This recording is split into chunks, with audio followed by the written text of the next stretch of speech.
안녕하세요. 사연에 빠지다의 DJ 미경입니다. 오늘도 두 가지 사연 준비되어 있으니 재미있게 들어주시고요. 구독과 좋아요 버튼도 눌러주세요. 그럼 오늘의 사연 함께 만나볼게요. 안녕하세요. 저는 아이 셋을 낳아 키우고 있는 40대 주부입니다. 요즘 저희처럼 아이 많이 낳아 기르는 집이 잘 없다 보니 아이들 뒤치다꺼리 하다 보면 하루가 다 가는 바쁜 일상을 보내고 있어요. 비록 제가 집에서 살림하는 주부이긴 하지만 사정이 이렇다 보니 제 개인 시간 한번 빼기도 보통 일이 아니죠. 그렇다고 사는데 제 나름의 고충이 없지 않다 보니 항상 함께 이야기 나눌 비슷한 처지의 친구들이 아쉽게 느껴지곤 합니다. 이 채널은 그러한 제 일상의 한 줄기 빛이 되어주는 고마운 존재이죠. 사실 집안일이라는 게 극히 개인사다 보니 어디 밖에 나가 떠들기에도 괜히 제 발등을 찍는 기분이기도 해서 제 속 이야기를 털어놓기가 쉽지 않거든요. 그런데 이곳에서는 익명성을 보장한다는 장점 덕분인지 어디에서도 듣기 어려운 진솔한 이야기를 들을 수 있으니 내심 저 혼자서 친밀감을 가지게 되기도 합니다. 이렇게 서론을 시작한 이유는 여러분들과 마찬가지로 저 역시 아는 사람한테는 말하기 민망한 껄끄러운 사연이 있기 때문인데요. 바로 제 손이 동서들 때문입니다. 두 사람 모두 참 잘난 인간들인지라 그저 평범하게 그지없는 저 같은 사람은 살면서 기죽을 일이 참 많았는데요. 하지만 잘난 인간들이라고 해서 다른 사람 무시해도 될 권리 같은 건 없으니 저라고 마냥 당해주어야 할 이유는 없었죠. 야, 이 뭣도 아닌 게 진짜 너 하나 잘못 들어와서 우리 꼴이 이게 뭐야? 너 당장 도련님한테 얘기해서 이거 해결 못하면 정말 가만 안 둬? 우리가 이렇게 당하고만 있을 것 같아? 저는 그 긴 시간 동안 형님들 개차반 같은 성격 덕에 온갖 멸시 다 받고 살았었는데 형님들은 고작 며칠 곤란한 거 가지고 뭐 이렇게 엄살을 떠세요? 제 앞에서 고개 조아리고 빌어도 모자랄 판에 아직도 정신을 못 차리셨네요. 그럼 뭐 별 수 있나요? 어디 한번 구질구질하게들 살아보세요. 이게 다 무슨 소리인가 싶으시죠? 아무리 잘난 인간이라고 해봤자 세상에 약점 없는 인간이라는 건 없는 법이죠. 저보다 잘났다고 그렇게 뻐기면서 저를 무시했던 제 손윗동서들을 제대로 엿먹여준 사연 한번 들어보실래요? 처음 말씀드렸다시피 저는 그저 평범한 사람입니다. 부모님께서 성실하게 일하시는 분들이긴 했으나 주변에서 보기에 내세울 만큼 재산이 많은 것도 아니었고 그저 주변에서 쉽게 볼 수 있는 소시민이셨죠. 그건 저도 마찬가지였고요. 저 나름대로는 제 인생 살아서 꾸려보겠다고 열심히 살았다고 생각하지만 공부에도 크게 소질이 없었고 그렇다고 다른 재주가 있는 것도 아니었어요. 그래서 평이한 성적으로 학교 나와 중소기업에서 사무직 직원으로 일하는 어디서나 쉽게 볼 수 있는 평범한 어른으로 자라났죠. 그런 저에게 남편을 만난 것만큼 특별한 사건은 아마 평생이 지나도 없을 거예요. 이런 저와는 다르게 제 남편은 누가 봐도 참 잘난 사람이거든요. 집안도 부유한 편이고 시부모님도 두 분 모두 교수 출신이세요. 형님들도 남편들과 마찬가지로 명문대 나오신 걸로 알고 있고요. 다만 남편은 형님들과는 달리 어렸을 적부터 독립적인 성향이 강해서 고등학교 졸업하고 바로 독립해서 대학도 장학금으로 다니고 마음 맞는 친구들과 일찍이 스타트업을 시작해서 사업가로 자리 잡았습니다.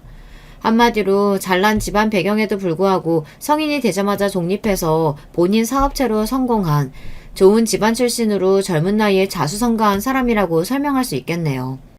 아마 제가 선을 봐서 결혼을 했다면 남편처럼 좋은 조건의 사람은 언감생심 소개받지도 못했을 거예요. 애초에 남편 같은 사람이랑 저 같은 사람이 어울릴 접점도 없었을 거고요. 남편을 만난 건 한 봉사활동 단체에서였습니다.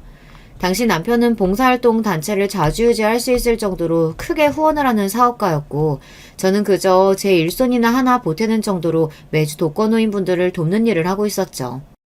단체 내에서야 워낙 남편이 유명한 사람이었으니 누군지 얼굴은 알고 있었어요. 저희 단체에 당시 활동하시는 분들이 꽤 많으신 편이어서 이야기를 나누거나 할 일은 없었습니다. 활동에 제약이 있는 단체도 아니었다 보니 쉽게 들어왔다 쉽게 나가시는 분들도 꽤 많으셔서 그런 사람들을 일일이 기억하기도 어려웠고요. 그래서 남편이 저를 기억하고 있다는 걸 알고는 꽤 놀랐던 기억이 납니다. 보통 봉사를 위해 후원금을 대주시는 분들은 돈으로 봉사를 주로 생각하시는 게 대부분이어서 직접 봉사활동을 나오시는 경우가 그리 많지는 않아요. 이해는 합니다. 그 정도로 버시려면 얼마나 바쁘시겠어요. 저희 입장에서도 손 거들어 주실 분도 중요하지만 아무래도 봉사활동 하는데 돈이 적잖이 들어가다 보니 그렇게 가진 분들이 돈으로 후원해 주시는 쪽이 더 좋기도 했고요. 그런데 남편은 후원자 치고는 모임에 꽤 자주 나왔습니다. 젊은 사람이 일찍 성공한 것도 대단한데 얼마 안 나는 시간에 봉사까지 하는 게 사람이 참 겸손하고 괜찮다며 저희 모임 내에서 남편 평판도 좋았습니다. 남편 주변에 사람이 몰리는 건 자연스러운 일이었죠. 저 역시 남편이 참 괜찮은 사람이라고 생각은 했으나 애초에 저랑 다른 사람한테는 마음의 벽을 쌓고 살아온지라 굳이 남편 주변에 다가가지는 않았습니다. 그렇기에 남편이 제게 처음으로 호감을 표현했을 때는 솔직히 많이 당혹스러웠어요. 저렇게 잘난 사람이 대체 뭐 때문에 나같이 평범한 사람한테 다가오는 걸까 싶어 남편의 호감을 의심스러워하기도 했습니다. 그런 제 말에 남편은 이렇게 답했습니다. 여기 일하다 보면 좋은 분들을 참 많이 뵙지만 하영 씨만큼 꾸준하신 분들도 참 드물어요. 젊은 사람들이 사실 하고 싶은 것도 많고 다들 직장 다니고 쉬고 싶은 마음도 크실 텐데 그걸 다 이겨내고 여기까지 나오는 것 자체가 참 대단한 일이거든요. 그런 점에서 보면 하영 씨같이 뚝심 있는 사람들이야말로 정말 보석 같은 사람들이라고 생각해요. 한마디로 봉사에 늘 진심인 제 모습에 호감이 생겼다는 말이죠. 제가 주말까지 빠지지 않고 활동하긴 하지만 사실 저 말고도 열심히인 분들이 이 단체 내에서도 많이 계셨기에 그런 남편 말이 처음엔 이해가 잘 가지 않았어요. 하지만 그럼에도 불구하고 남편이 매력적인 사람이라는 생각에는 변함이 없었죠. 비록 남편 배경이 너무 화려해서 부담감에 망설이긴 했지만 한 번 사는 인생인데 저도 저 좋다는 제가 마음에 드는 사람 한번 만나보고 싶은 마음에 결국 교제를 시작하게 되었습니다. 적지 않은 시간 동안 연애하며 지켜본 남편은 사람이 참 진국이었습니다. 사실 있는 놈들이 더하다는 말도 있잖아요. 저같이 평범한 집안 사람들로서는 돈 좀 있다는 사람들에 대한 편견이 있는 것도 사실이었는데요. 남편은 한결같이 참 소탈했습니다. 제가 부담스러워한다는 걸 알아 그런지 자기 수준에 맞는 돈 많이 들어갈 법한 비싼 데이트도 자제하는 것 같았어요. 사실 그런 걸 당연하게 여기고 살아온 사람들이 그런 부분을 일일이 신경 쓰는 게 쉬운 일은 아니거든요. 그런 점 하나까지 저를 배려해주고 있는데 어떻게 그런 사람한테 마음이 가지 않을 수가 있겠어요. 결국 여러 번의 거절 끝에 못 이기는 척 남편의 청혼에 승낙했습니다. 당연히 저희 부모님은 반가운 마음보다는 걱정이 크셨어요. 집안 수준이 이렇게 처지는데 제가 시집가서 주눅 들고 살지 않을까 염려하시는 저희 친정 부모님 걱정이 허무맹랑하다 할 수는 없었습니다. 첫인사를 와서 저희 부모님의 수심 깊은 얼굴을 본 남편이 이렇게 말하더군요. 하영씨 부모님이 어떤 부분 걱정하시는지 잘 압니다. 저도 저희 부모님도 그런 부분으로 사람을 평가하진 않지만 이제 처음 보는 사람을 그렇게 쉽게 믿지 못하는 것도 당연하겠죠. 말만 이렇게 하는 게 아니라 정말로 하영씨 아끼면서 사는 모습 살면서 꾸준히 보여드리겠습니다. 믿음을 드리는 건 제가 해야 할 일이죠. 사실 남편 입장에서는 이렇게까지 할 필요가 있을까 싶을 정도로 겸손한 발언이었어요. 지금 당장 결혼식장에 나가도 남편 앞으로 줄을 선 여자들이 한 트럭은 되었을 테니까요. 하지만 머리로는 이렇게 생각하면서도 그간의 시간을 돌이켜보면 단 한 번도 남편이 자신의 조건을 내세우거나 자만심을 보이는 모습을 본 적이 없었습니다. 무엇보다 본인 입에서 나온 말은 무슨 일이 있어도 지키는 사람임을 알았기에 남편의 그 말 또한 믿었죠. 처음 시부모님께 인사드리러 가기 전에 얼마나 긴장을 했는지 몰라요. 남편은 전혀 그러지 않아도 된다고 몇 번이나 저를 안심시키라고 했으나 제가 부족한 사람이다 보니 아무래도 위축이 되지 않을 수가 없더라고요. 막상 만나본 시부모님들은 참 좋은 분들이셨어요. 남편이 어떻게 저런 성정으로 자랄 수 있었는지 단박에 이해가 될 정도였어요. 그동안 집안 배경 차이 때문에 제가 여러 번 남편의 청혼을 고사했다는 걸 알고 계셨던 모양인지 오히려 제게 너무 조심스럽게 대하셔서 송구스러울 정도였죠. 하영씨 입장에서 우리 애가 부담스러울 수 있다는 거 다른 사람은 몰라도 나는 이해해요. 나도 사실 친정 형편이 그리 좋은 편이 못 됐거든. 이 사람 덕분에 시집와서 팔자에도 없이 편하게 살긴 했지만 마음만큼은 그렇게 편하지만은 못했어요. 그래서 그런지 아직 얼굴 한번 본 적 없는 하영씨가 그렇게 마음이 쓰이더라고요. 꼭 젊을 적 나같기도 하고. 그리고 지영이가 내 아들이라서 하는 소리가 아니라 사람 보는 눈이 보통이 아니거든요. 그런 녀석이 고르고 골라 제 짝으로 데려온 사람인데 하영씨가 좋은 사람이 아닐 거라고는 난 생각조차 안 해봤어. 그야말로 서로를 신뢰하는 이상적인 모자 직원이었습니다. 시어머니가 하시는 말씀을 가만히 듣고 계시던 시아버지께서도 한 말씀 보태셨어요. 지영이 위로 형이 둘 있다는 얘기는 들었죠? 그 아이들 결혼할 때도 우리 전혀 관여 안 했어요. 자기들이 같이 살 사람인데 당연히 본인 의사가 제일 중요하지. 부모가 자식 인생 대신 살아줄 거 아니잖아요. 억지로 찍어 붙였다 못 살겠다고 하면 제일 가슴 찢어지는 건 그거 지켜볼 우린데 그런 짓 하는 게 오히려 우리 손해지.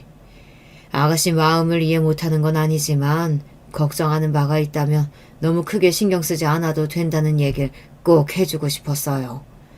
그저 우리 지영이랑 잘 살아주기만 하면 우리로서는 더 바랄 게 없어요.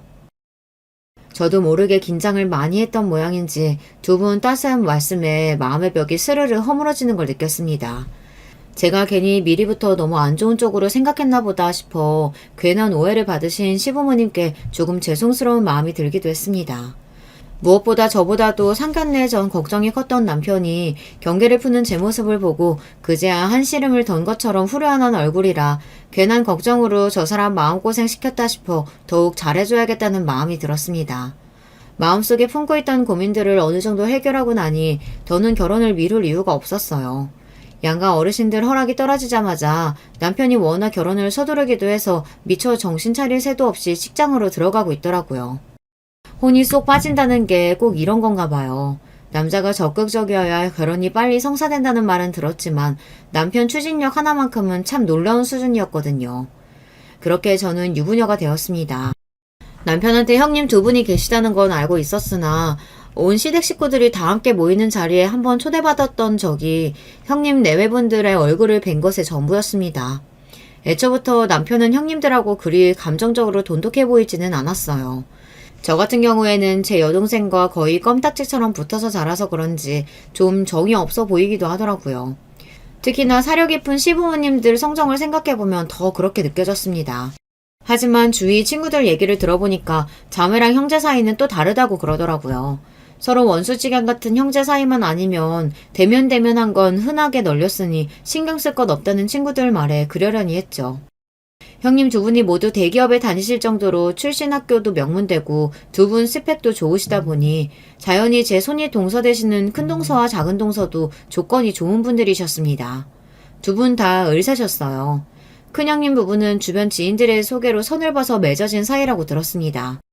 그리고 몇 년 뒤에 결혼하신 작은 형님 부부는 큰 동서 소개로 연이 닿았다고 하더라고요. 작은 동서가 큰 동서 같은 학교 2학번 후배라고 하더라고요. 그러니까 처음부터 큰 동서가 좋게 봤던 본인 지인을 자기 도련님한테 소개한 셈이죠. 자기 동서가 될 사람을 본인 의사로 직접 고른 거나 다름없으니 두 사람 관계가 얼마나 끈끈한지는 굳이 설명하지 않아도 이해가 가시겠죠. 가뜩이나 딱히 내세울 거 없다고 생각해 다소 위축이 되어 있던 저였는데 손윗동서 되실 두 분이 의사식이나 되는 것도 모자라 두 분 사이가 돈독하다는 것까지 알게 되자 시집가서 저 두 분 사이에서 잘 섞일 수 있을지 조금 걱정이 되기도 했습니다. 뭘 그런 걱정을 다 하고 그래. 하영씨는 나랑 같이 살 거지 형수님들이랑 같이 살 것도 아닌데. 그런 제 걱정에 남편이 저렇게 이야기하더라고요. 가만 보면 남편은 항상 형수님들에 대해서는 평가가 박한 편이었습니다. 딱히 형수님 두 분을 좋아하는 것 같지는 않더라고요. 모든 사람에게 두루두루 잘하는 편이지만 저 못지않게 자기 사람에 대한 인식이 강하고 그 외의 사람들에게는 쉽사리 마음을 열지 않는 남편이었습니다. 아무래도 남편은 형수님들을 그저 형님들의 배우자로 생각할 뿐 가족이라고 생각하진 않는 것 같았어요. 그래도 결혼하게 되면 평생 보실 분들인데 신경이 안 쓰이면 그게 더 이상하지 않겠어? 거기다 두 분이 서로 가깝다고 하시니 아무래도 신경이 더 쓰이네. 시부모님인 우리 어머니 아버지도 당신 함부로 못하는데 형수들이 뭘 어쩌겠어. 애초에 다들 바쁜 사람들이고 1년에 얼굴 보는 일도 손에 꼽을 정도로 적을 거야. 나도 동서들끼리 너무 자주 보는 것도 별로 추천하고 싶지 않고 우리는 그저 우리 잘 살 생각만 하자. 사실 그게 맞기는 하죠. 지금이야 애들 셋이나 키운다고 직장은 그만둔 지 오래지만 당시만 하더라도 결혼하고도 저는 여전히 직장에 다니고 있었거든요. 남편도 사업한다고 바빴고요. 대기업에 다니신다는 아주버님들도 그렇겠지만 동서들도 의사인데 또 얼마나 바쁘겠어요. 서로 돈독해서 일부러 바쁜 시간 빼서 어울릴 정도라면 또 몰라도 본인들 어울리는데 굳이 저까지 끼워주실 것 같지는 않았습니다. 다소 서먹한 동서지간이 될지언정 너무 자주 봐서 문제가 생기는 것보다야 낫겠지 싶었어요. 그래서 처음 동서들 쪽에서 제게 먼저 연락을 해오셨을 때도 좀 의외라고 생각했습니다. 결혼한 지 1년이 다 되어가도록 별다른 교류가 없기도 했거든요. 동서, 내가 조만간 일 문제로 지인분들 집으로 초대할 일이 생겼는데 그동안 일만 하면서 살아서 그런지 내가 솜씨가 형편이 영 없어서 말이지. 동서한테 좀 도움 좀 받아도 될까? 저라고 결혼한 지도 얼마 안 됐고 딱히 부릴 솜씨라는 것도 없었지만 그래도 먼저 도움의 손길을 요청했는데 제가 할 수 있는 거라면 돕고 싶었어요. 이 김에 그동안 서먹했던 형님과도 친해진다면 나쁠 것이 없다는 계산도 들어가 있었고요. 저라고 대단한 재주는 없어서 도움이 되어드릴 수 있을지 모르겠어요. 하지만 제가 할 수 있는 한은 열심히 도울게요.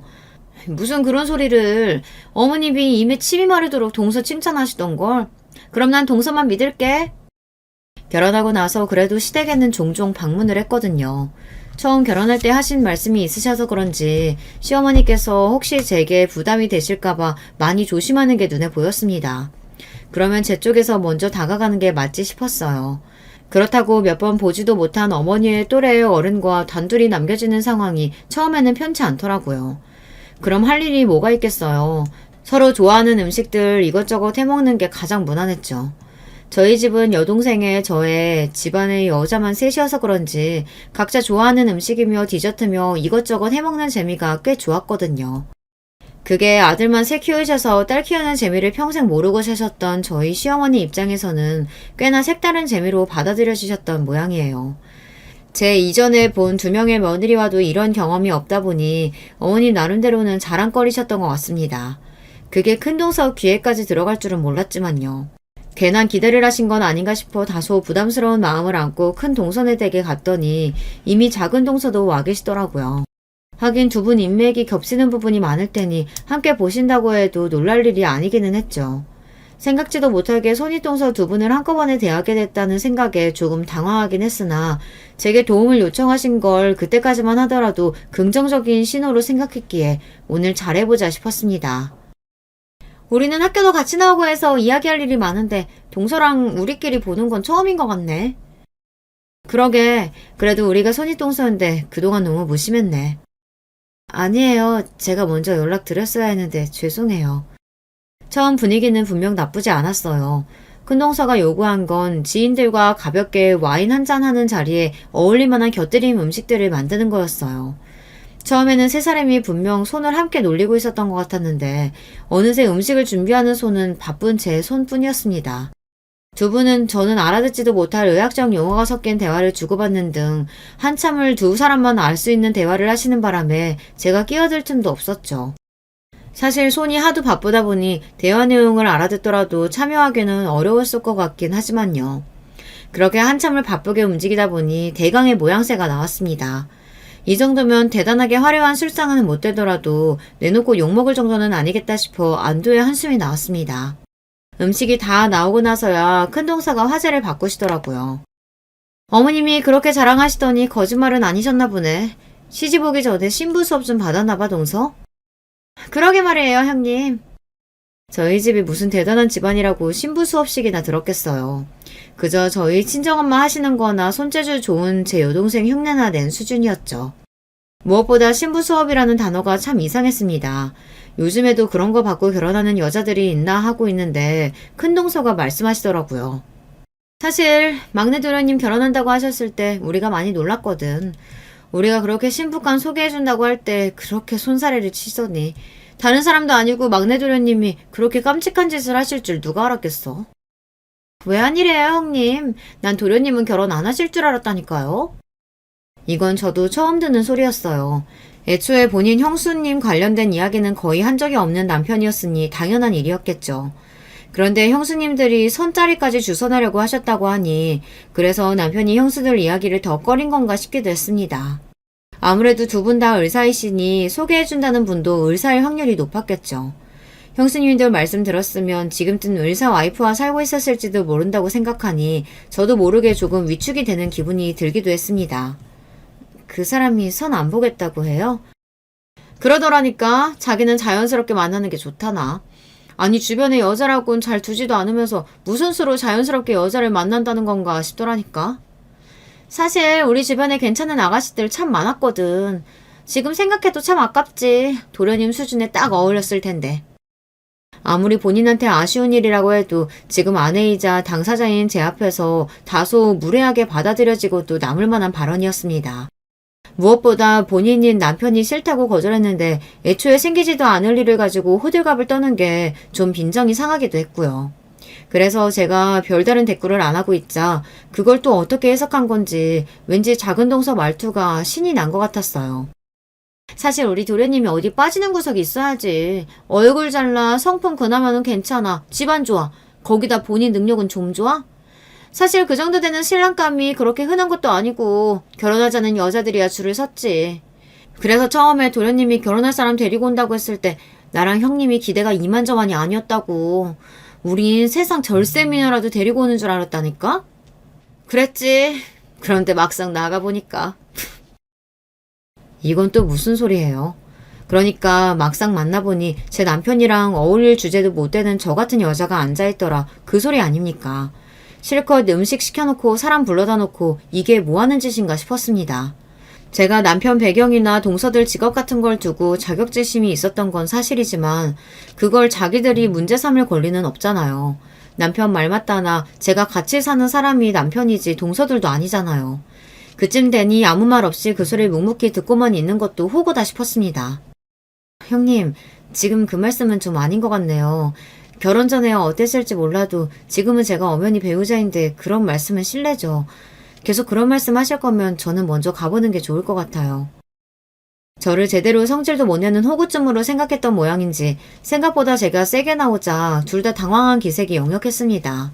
사람을 우습게 봐도 정도가 있지 자기들이 의사면 평범한 사람들 이렇게 무시해도 되는 건가요? 저는 기껏 생각해서 주말 빼서 도와주겠다고 왔는데 이런 대접 받으면서 참을 이유가 없죠. 그렇게 앞치마를 벗어놓고 그냥 나와버렸어요. 본인들이 잘못해서 제가 나가는데도 잡지도 않는 걸 보면 사과할 생각도 없어 보였습니다. 좋은 마음으로 왔다가 괜히 와서 봉병만 당했다 싶어 기분이 좋지 않았어요. 돈이 없는 사람들도 아닌데 굳이 주말에 쉬는 사람 불러다가 일까지 시키고 그래. 그동안 가깝게 지낸 것도 아니면서. 그날 사업 때문에 주말에도 일을 나갔다 들어온 남편이 제 표정이 좋지 않은 걸 보고 타박을 했습니다. 남편은 처음 제가 큰동서 집에 간다는 말을 들었을 때부터 반응이 안 좋았거든요. 그런데 제가 미처 표정을 감추지 못하고 있는 걸 보자 대번에 무슨 일이 있겠거니 눈치를 챈 거죠. 어릴 적부터 사업을 한 사람이라 그런지 사람 감정 읽는 데에는 귀신 같은 사람이었습니다. 남편이 은근히 무슨 일이 있었는지 털어놓으라고 종용했으나 다른 것도 아니고 내가 당신한테 못 찾는 사람이라 무시당하고 왔다는 소리만큼은 저도 자존심이 상해서 하고 싶지가 않더라고요. 그냥 주말에 피곤한데 신경 썼더니 컨디션이 좀 안 좋다. 다음부터 안 갈 거다 이야기하고 넘어갔어요. 그 후로도 잔상처럼 그날의 대화가 자꾸 떠올라 솔직히 좀 힘들었어요. 제가 속으로 생각만 하는 거랑 다른 사람 입으로 확인사살 당하듯 제 존재에 미천함을 곱씹는 건 다른 문제잖아요. 당연히 동서들에 대한 제 감정도 좋을 수가 없었죠. 무엇보다 결혼하고 거의 1년을 남처럼 살다 갑자기 불러내서 사람 속을 그렇게 긁어댄 이유를 모르겠어서 더 답답했습니다. 그 다음을 알게 된 건 그로부터 한 달쯤 지나서였을까요? 드물게 시댁의 며느리들만 모이게 되었을 때였어요. 어머님 폐경 때문에 컨디션이 부쩍 안 좋아지셔서 한번 얼굴을 뵈러 가려고 했는데 동서들이 아무래도 의사다 보니 조언을 구한다고 어머님이 연락을 하신 모양이었어요. 평소 같으면 좀처럼 시댁에 발걸음을 하지 않는 동서들이 웬일로 둘 다 같이 왔더라고요. 저야 그 들과는 가급적 얼굴 보는 일이 없었으면 했으니 그 둘을 보는 게 편치 않았습니다. 아니나 다를까 이전에 제 속을 긁은 게 꽤나 재미가 있었던 모양인지 슬슬 간을 보는 두 사람이었어요. 어머님, 그러고 보니 예전에 막내 도련님이 만나던 그 아가씨는 시집은 갔대요? 아, 그 피아노 전공하던 아가씨 말이죠? 그 아가씨도 집안도 참 괜찮고 참했었는데 지금 생각하니까 참 아깝네. 신이 나서 떠들어대는 두 사람들과 달리 시어머니 안색이 싹 굳어버렸습니다. 시어머니께서 무례한 두 사람 대화를 단번에 끊어버리시더라고요. 여기 지금 막내도 있는 자리인데 그게 무슨 소리야? 사람을 앞에 앉혀두고 어떻게 그런 소리들을 해? 아니, 어머님. 저희는 그냥 옛날 생각이 나서. 사람이 어떻게 그렇게 경솔해. 입장 바꿔서 너희들 앞에서 너희 신랑 예전에 교제하던 아가씨 이야기를 꺼내면 기분이 좋겠어? 어머님, 사실 동서가 도련님에 비하면 조건이 좀 처지는 건 사실이잖아요. 어머님도 내심 조건 좋은 며느리 바라셨을 텐데 뭘 그렇게까지 말씀하세요? 그만하지 못하겠어. 너희들답지 않게 둘 다 곧장 집으로 오겠다고 하니 내가 의아하긴 했다만 이제 보니 막내 괴롭히려고 그러는 거였네. 새 사람 들어온 지 얼마나 됐다고 적응하도록 도와주지 못할 망정 괴롭히지 말아라. 너희 이런 사람이었니? 시어머니가 이 기막힌 상황에 경악하시며 두 사람을 꾸짖었어요. 그러자 동서들 표정이 아주 볼만하더라고요. 심술이 덕지덕지 붙어서는 제 편만 들어주시는 시어머니에게까지 불경하기 짝이 없는 표정을 짓고 있는 꼴을 보자니 사람이 머리 좋고 많이 배운다고 그게 인격이랑 같은 건 아니라는 생각이 들었습니다. 저 성질머리에 두 사람 머리가 아까울 지경이었어요. 어머님이 동서만 싸고 도시니 동서 참 좋겠어. 굳이 저 가는 길에 따라 나와 빈정거리는 큰 동서 꼴이 참 우습더라고요. 그러니까 그동안 본인들이랑 서먹했던 시어머니가 저와 살갑게 지내시자 그게 배알이 꼴린 거였습니다. 자기들 보기에 보잘것없고 내세울 것 없는 제가 눈에 차지도 않는데 어른들 사랑까지 독차지한다고 생각하니 괴롭히고 싶어진 거였죠. 무슨 초등학생도 아니고 그렇게 어머님 사랑을 받고 싶은 거였으면 그냥 본인들이 어머님한테 잘하면 될 일이잖아요. 막상 어머님한테 잘할 생각도 없으면서 시비만 걸려고 드는 걸 보니 인간이 참 잘못돼도 한참 잘못됐다 싶었습니다. 형님, 그렇게 안 봤는데 사람 참 옹졸하시네요. 먼저 잘못해놓고도 굳이 쫄쫄 쫓아와서 비꼬고 싶으세요? 제가 형님들 눈에 안 찰지 몰라도 그게 저한테 이렇게 무례하게 굴 이유는 못 돼요.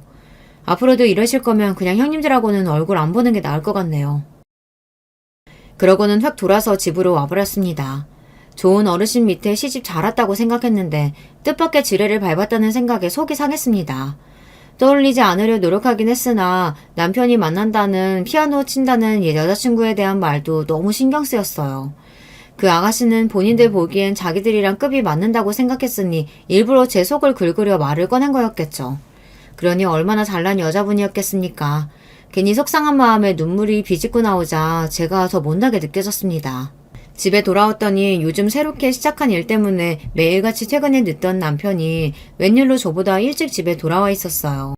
아무래도 그날 있었던 일을 어머님께서 바로 남편에게 전했던 것 같아요. 다른 것도 아니고 제 형수들이 일부러 제게 상처를 주려고 자기 전 여자친구 얘기까지 꺼냈으니 어머님 입장에서 언지를 안 하시기도 곤란했을 겁니다. 하지만 남편도 갑작스럽게 봉변당한 입장인데 제 옛날 여자친구 문제로 눈치를 보고 있는 걸 보자니 괜히 더 서럽더라고요. 사실 저도 결혼 전에 연애 안 해본 것도 아니고 남편 역시 당연히 만나던 사람이 있을 거라고 머리로야 그렇게 생각했더라도 그걸 남편 전 여자친구를 본 적 있는 동서들에게 확인사살 당하는 건 정말 기분이 더럽더라고요. 그 인간을 형편없다는 건 진작에 알고 있었지만 당신한테까지 그따위 짓을 해? 답지 않게 말투가 거칠어진 남편이었습니다. 사실 남편 입장에서도 불쾌할 일이었죠. 자기들이 뭔데 남편 짝을 제멋대로 결정해서 자기들 눈에 차니 안 차니 주제넘는 소리들을 할까요? 그건 저에 대한 무시이기도 했지만 제 남편에 대한 무시이기도 했으니까요. 말투를 들어보니 결혼 전에 제 형수들에게 어지간히 시달린 것 같았습니다. 그렇다고 한들 본인이 아니라고 생각하면 하늘이 두 쪽 나도 아닌 남편한테야 하나마나한 소리였겠지만요. 내가 어지간하면 이렇게까지 하고 싶지 않았는데 당신 형수들은 진짜 안 되겠어. 나 앞으로 동서들한테 따로 연락 오더라도 나가보지도 않을 거고 내가 할 말 다 할 거야. 내가 당신 현수들에 비해 조건이 안 좋은 건 알지만 그렇다고 나한테 이렇게 함부로 굴어도 되는 건 아니잖아. 당연히 안 되지. 처음부터 그 인간들 굳이 상관할 거 없다 그랬잖아. 그리고 왜 당신 조건이 그 사람들보다 안 좋다는 거야. 그 사람들은 의사라는 그럴싸한 직업 아니면 인간적으로 당신한테 될 것도 못 되는 인간들이야. 사람 끝나누기 좋아하고 돈에 눈 뒤집혀서 살살거리고 아주 인간이 덜 됐다고. 그래서 당신이랑 그 인간들을 같이 두고 싶지 않았는데 내가 생각을 잘못했다. 진작 어떤 인간인지 알려주고 거리를 두게 했어야 했는데 내가 너무 안일했어. 내가 미안해 여보. 당신 듣지 않아도 될 소리 듣게 해서. 나도 오늘 일 절대로 그냥 넘어가지 않을 테니까 당신도 앞으로 절대로 참지 마. 온 힘을 다해서 제 편을 들어주는 남편을 보며 속상했던 마음을 애써 달랬습니다. 그래요. 이 사람이 내 편이라는 게 가장 중요한 거겠죠. 결국 그 사람들이야 남이었습니다. 남 불행하기를 바라고 헐뜯는 인간들 속이라고 천국일 수 있을까요? 사회적으로 인정받을지는 몰라도 마음 생김새가 못난 불쌍한 사람들이라 생각하자 했습니다. 그리고 나서 정말로 남편이 형님들 통해서 정말 단단히 화를 낸 모양인지 아주버님들께서 전화하셔서 사과를 하셨습니다. 정작 당사자인 동서들 사과는 받지 못했으나 그 이후로는 딱히 연락도 오지 않으니 그냥 없는 사람 취급하며 살자 했어요. 그대로 진짜 평생 얼굴 보는 일이 없이 살았으면 딱 좋았겠으나 어디 사람 일이 그렇게 돌아가나요. 아예 인연을 끊지 않는 이상 언제 보아도 보게 될 얼굴이었습니다. 그날은 남편 할머님의 제사가 있는 날이었어요. 사실 저희 시댁에는 제사가 거의 없어요. 남편 조부, 조부모님들 위해 제사는 자식들 고생한다고 시부모님들께서 1년에 2번 있는 추석, 설날, 명절에 합쳐서 해버리셨거든요. 그나마 챙기는 게 딱 시할머니, 시할아버지 제사였는데 그나마도 며느리들은 일이 있으면 굳이 무리해서 참석할 것 없다고 강조하시는 시어머니셨습니다. 평소에 제사 음식도 시어머니와 시아버지께서 같이 준비하셨다고 알고 있습니다. 삼형제가 장가가기 전 어릴 적부터 그러셨다고 들었어요. 참으로 타의 모범이 되는 부부의 정석이셨습니다. 제가 남편에게 듣기로는 처음 시집 오던 해에 두 분 제사에 참석한 이후로 동서들은 제사에 참석한 적이 없었다고 했습니다. 저도 첫 해 제사에 참석했으나 시부모님께서 손도 까딱하지 못하게 하시는 바람에 가서 제사밥만 배 터지게 얻어먹고 돌아온 전적이 있었죠. 시어머니와 서먹하게 지내면 또 모를까 저도 할 도리는 하고 싶었어요. 거기다 동서들도 안 온다고 하니 시부모님과 평화롭게 제사 음식 만들어 나눠 먹고 오면 되겠다 싶었죠. 그런데 당연히 저를 맞이해 주실 줄 알았던 시어머님이 안 보이셨어요.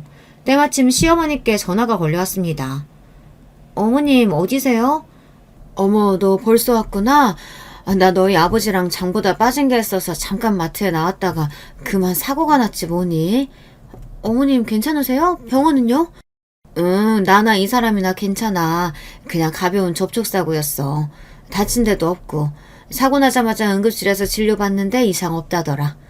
근데 그래도 이것저것 확인하고 처리하려면 시간이 좀 걸린다고 하네.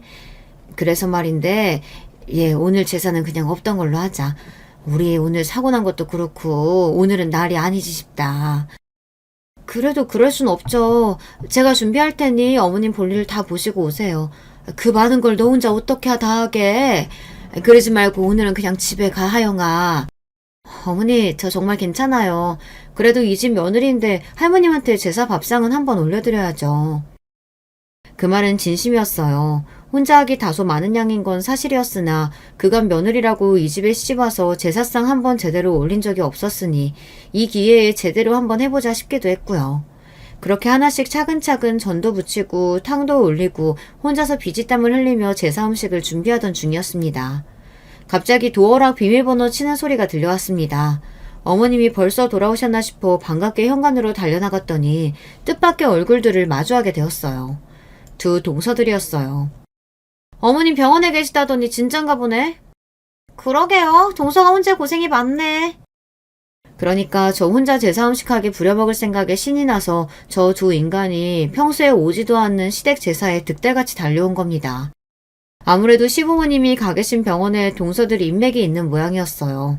뭐 저런 유치한 인간들이 다 있나 싶어 어처구니가 없었어요. 제사 음식 혼자 하는 거야 일도 아니었습니다. 사정이 있으면 그럴 수도 있죠. 하지만 옆에서 온갖 지방방송 끼얹으며 제 속을 긁을 동서들을 떠올리니 벌써부터 속이 쓰린 기분이었어요.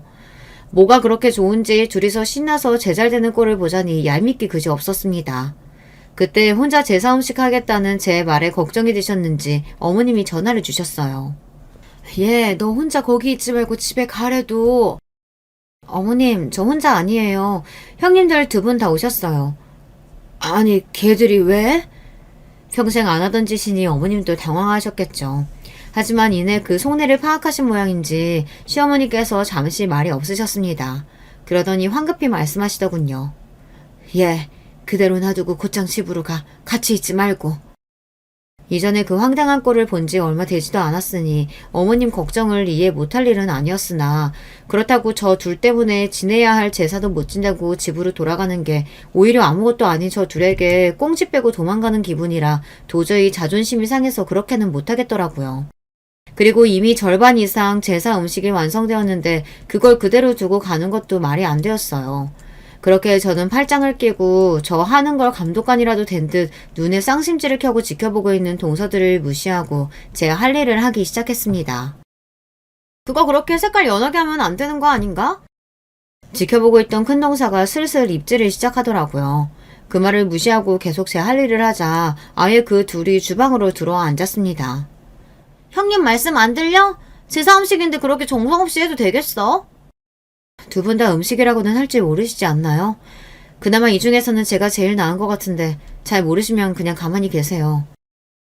어디 손윗 사람한테 이래라 저래라야. 우리가 너랑 같아?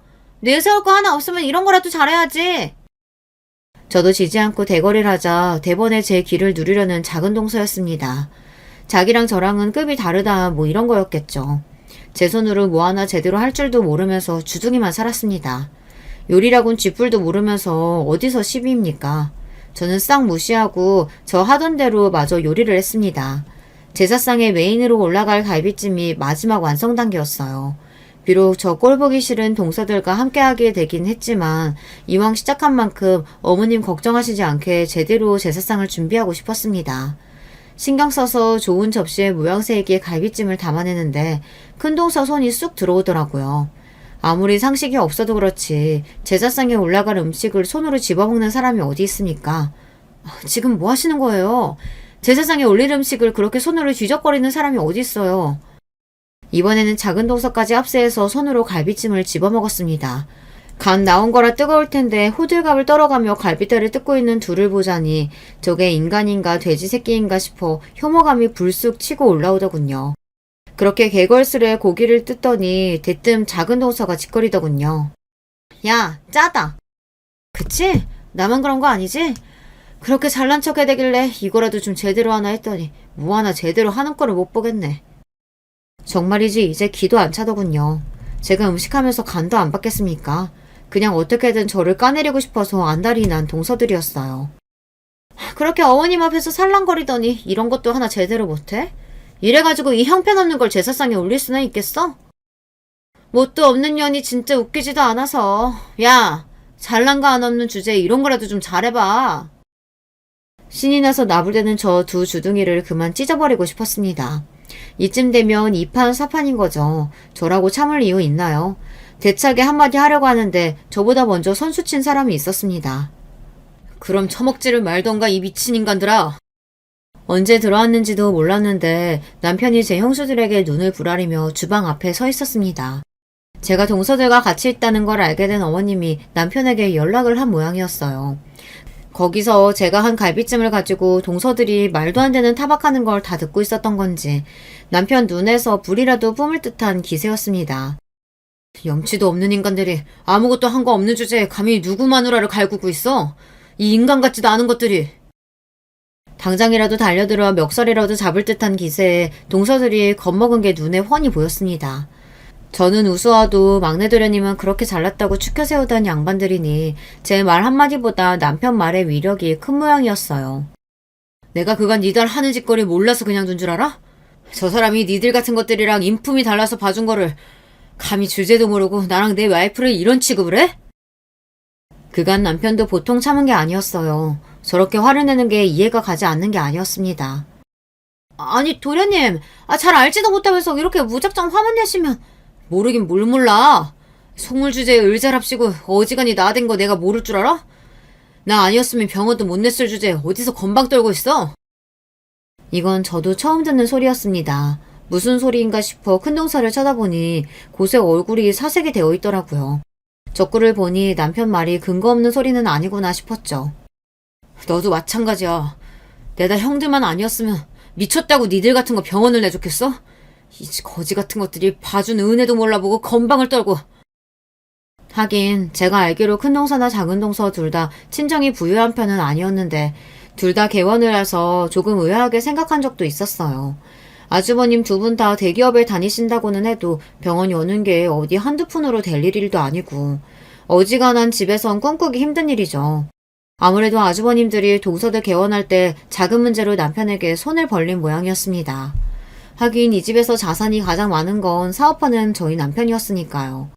남편 도움받아서 병원 차린 주제에 저한테 그따위로 굴었다니 더더욱 어이가 없었죠. 비록 그게 제 돈은 아니었다고 해도 저한테 이딴 식으로 굴 게 아니라 잘 보이려고 노력을 해야 맞는 거 아닙니까? 내가 여기서 나가면 니들 병원부터 뺄 거니까 그런 줄 알아. 이 빌어 처먹을 것들. 여전히 분노를 준체하지 못하는 남편 말에 작은 동서가 남편 앞에 털썩 주저앉았습니다. 안 돼요, 도련님. 저한테 그 병원이 어떤 건지 알면서 저 그거 없으면 죽어요. 대기 죽든 말든 내 알 바 아니지. 감히 내 아내한테 함부로 걸어놓고 내가 너 가만히 둘 줄 알았어? 형님 뭐라고 말 좀 해봐요. 형님이 하자는 대로 했다가 이게 무슨 꼴이야. 나 내 병원 못 빼. 형님이 다 책임져. 왜 다 네 탓이야. 자기가 더 신나서 괴롭힐 땐 언제고. 이것들이 둘 다 입 닥치지 못해? 이 총극을 보고 있자니 내가 왜 저 형편없는 인간들한테 주눅이 들었는지 어이가 없었더라고요. 을사라고 해봤자 돈 앞에서는 참 초라하기 짝이 없었습니다. 남편 말 맞다나 남편 아니었으면 어디서 개원이라고 행세도 못할 것들이 도대체 무슨 생각으로 저한테 텃세를 부렸는지 기가 막혀서 헛웃음이 나오더라고요. 그제야 자기가 누구한테 빌어야 구제를 받을 수 있는지 깨달은 모양인지 동서 둘이 제 앞에 무릎으로 기어왔습니다. 동서 미안해. 내가 실수했어. 도련님같이 가진 거 많은 사람하고 사는 게 배가 아파서 그래서 내가 못 나게 굴었어. 나 아직 병원 차리면서 낸 빚도 다 못 갚았어. 나 병원 없으면 진짜 죽어. 제발 나 좀 봐줘. 동서. 동서, 그동안 내가 많이 서운하게 했지. 앞으로 다시는 동서 심기 거스리는 일 없을 거야. 제발 이번 한 번만 그냥 넘어가주면 안 될까? 그 둘이 비굴하게 빌빌대는 모습이 가수롭기 짝이 없었습니다. 애초에 저한테 먼저 그딴 식으로 굴지 않았더라면 자기들이 그렇게 우습게 생각하는 제 앞에서 무릎 꿇을 일도 없었을 텐데 참 자기 복을 자기가 걷어차는데 일가견이 있는 인간들이었죠. 저는 그동안 당하게 했는데 겨우 저 인간들 값싼 무릎 정도로 봐줄 생각은 손톱만큼도 없었어요. 그동안 그렇게 잘난 척 하시더니 둘 다 참 꼴이 우습게 됐네요. 제 남편 돈 제 남편이 뺀다는데 제가 뭘 어쩌겠어요. 두 분 사정이야 두 분이 알아서 하세요. 그렇게 말하고는 남편하고 집으로 돌아왔어요. 결국 시할머님 제사를 치르지 못한 건 죄송했으나 그 꼴까지 당하고 태연이 거기서 제사를 지내진 못하겠더라고요. 남편은 정말로 시댁에서 나오자마자 부동산에 연락해 그 두 인간들 병원을 매물로 내놓아 버렸습니다. 철두철미한 사업가인 남편은 한번 하고자 마음먹은 일에는 후퇴가 없는 사람이었으니까요. 당장에 그 두 인간들은 물론이고 아주버님들까지 제발 선처해달라며 찾아오고 연락하고 난리도 아니었어요. 하지만 결과가 달라지진 않았습니다. 나랑 정말 연 끊을 작정 아니면 두 말 말라고 으름장을 놓는 남편에게 결국 아주버님들은 찍소리 못했습니다. 자기 마누라란 인간들이 벌인 만행을 전해 듣고는 자기들도 더는 할 말이 없었던 거겠죠.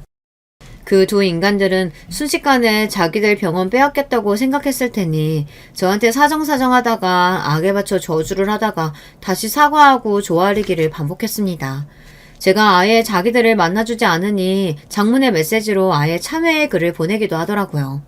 그 진심이라고는 한 톨도 들어있지 않은 문자는 곧장 스팸 메시지함으로 들어갔지만요. 결국 둘의 병원 모두 순식간에 처분이 되었어요. 아주버님 통해 듣기로는 둘 다 화병이라도 난 모양인지 집구석에 틀어박혀 술만 마셔대서 아주버님들과도 어지간히 싸워댄 모양입니다. 생각해보면 시집 자라서 논한 건 저보다 저 둘이었지 싶네요. 저희 남편 같은 재력가 도련님 만나지 못했더라면 저둘 주제에 개원이가 웬 말이겠어요. 원래 남편 것이던 거 거덩한 것 뿐인데 뭐가 그렇게 억울하다는 건진 모르겠지만 그 둘 속이 말이 아니라고 하니 제 속이 시원해지더군요. 그것도 벌써 몇 년이 지나고 둘 다 병원 열 때 빚도 졌다고 들었는데 마냥 놀 수야 없었겠죠.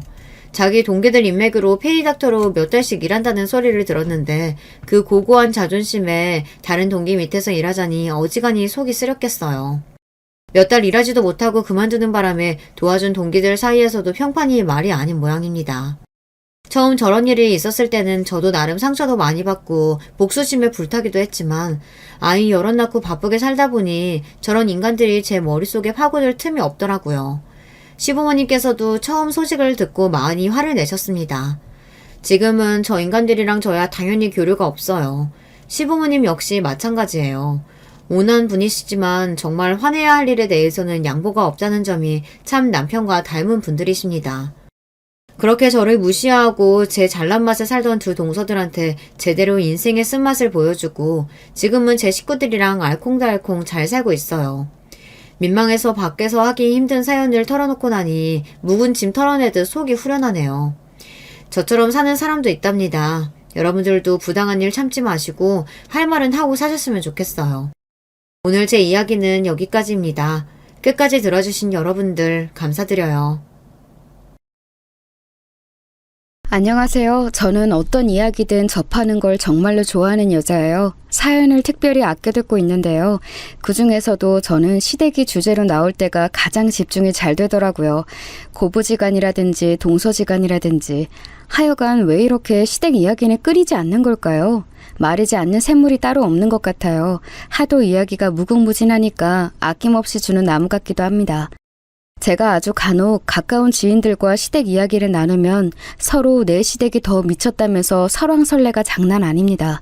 워낙 서로 가까운 사이니까 이런 대화들을 나눌 수 있는 듯 싶어요. 제 지인들 저렇게 보여도 다른 데 가서는 고생한 척을 정말 잘하고 화목한 시댁을 만난 이 시대 최고 행운아인 것처럼 행동한답니다.